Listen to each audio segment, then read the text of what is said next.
Bindet e SPAK e ndjekim bashkë. Komisionin e ankimimeve dhe sanksioneve në Komisionin Qendror të Zgjedhjeve për shpërdorim detyre. Pra gjykata i kërkon SPAK-ut që të hetojë në lidhje me këtë drejtim. Ndër të tjerë në vendim shuhen në 3 momente. Momenti i parë, dua t'ju sqaroj juve që qarku i Durrësit ka gjithsej 493 kuti. Unë kam qenë kandidati që kam kërkuar rinumërim për të parë votat e mia. Dhe Kasi ka vendosur ndryshe nga Tirana dhe nga Fieri për Durrësin rinumërim të pjesëshëm. Pra nga 493 kuti vendosi që të hap 290 kuti për të rinumëruar. Në 4 korrik, kur shkuan për me rinumëru votat, nuk i hapi 290 kuti, po hapi vetëm 152 kuti. Në 152 kuti kishte falsifikim të rezultatit zgjedhor. Së pari, gjykata çmon që Kasi do duhej që të vazhdonte rinumërimin. Pra nga 152 kuti mos ta shkëpusë rinumërimin, por ta rinumëronte jo 290, po gjithsej 493 kuti, sa që kishte ajo.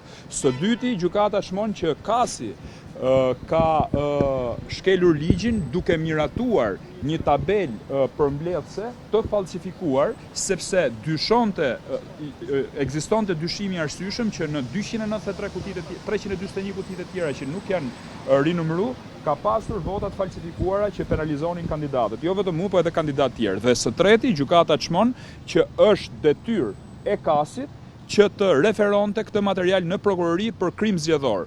Pra kemi të bëjmë me krim zgjedhor, jo me gabim njerëzor. Këto janë momentet cilat ka shuar gjykata dhe i ka vendosur disa detyra në këtë rast SPAK-ut që së pari të hap të gjitha kutitë e qarkut Durrësit, pra 493 kutit, për me pa të gjitha këto shkeljet pretenduara nga unë. SPAK-u lidhur me kallëzimin tuaj, çfarë kishte vendosur zoti Galari?